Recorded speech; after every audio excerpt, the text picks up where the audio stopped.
The jury is now out in the Prince Harry case against the Daily Mail. Unfortunately for him, the jury consists only of the judge, who is likely to rule on the evidence rather than on emotion, which is always a possibility with a jury. I actually met this judge, Matthew Nicklin, when he was a barrister. I was a very late stand-in Mackenzie friend for what became known as the Great Tosspot trial. And he thought he was a judge then. He was very arrogant. Here he appears to be much more measured. I suppose becoming a High Court judge has that effect on people. He said that his ruling will take some time, but I really can't see it going Harry's way. What the hell is he suing for? I mean, not only that, two witnesses have really trashed him. One is this private investigator who said that his witness statement had been forged. Tissue of lies. And then there's this journalist with whom he had, if not an affair, then sexual banter, and claimed that he severed all contact with her when he realised she was a journalist. That turns out to be untrue. Even taking the most generous interpretation, as the Queen said, recollections may vary. This is no. So he's going to lose this case. Will he lose everything?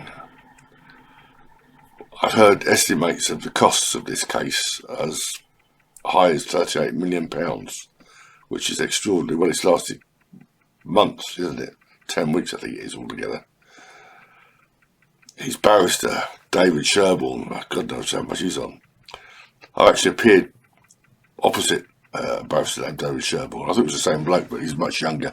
It's actually his father, who I believe is still practicing. He appears to be a bit of a dodgy character, to say the least. But I just can't see Harry winning this case. And what's he expect to get? Even if he awarded some damages, he would have to pay costs. I can't see him getting anything. And the other people he's dragged into it, Doreen Lawrence, well, I mean, she's the last person who should be suing the Mail on account of the campaign they ran after the murder of her son. Elton John has got more money than sense, so he won't be bothered.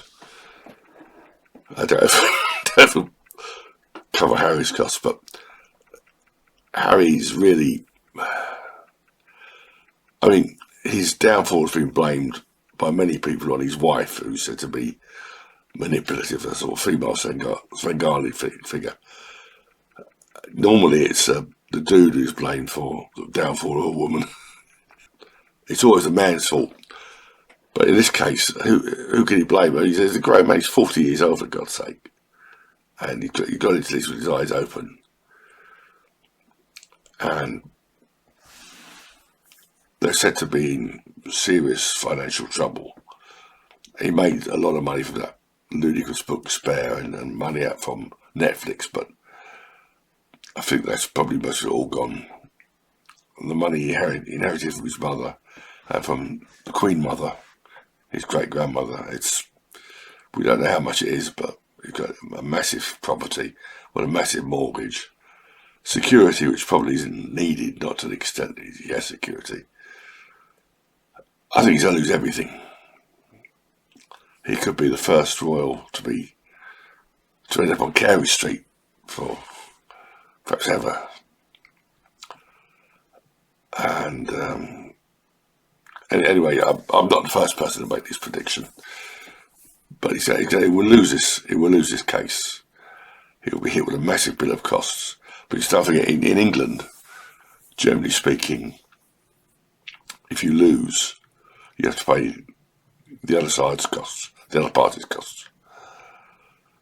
They'll be massive, absolutely massive. It can apply for taxation.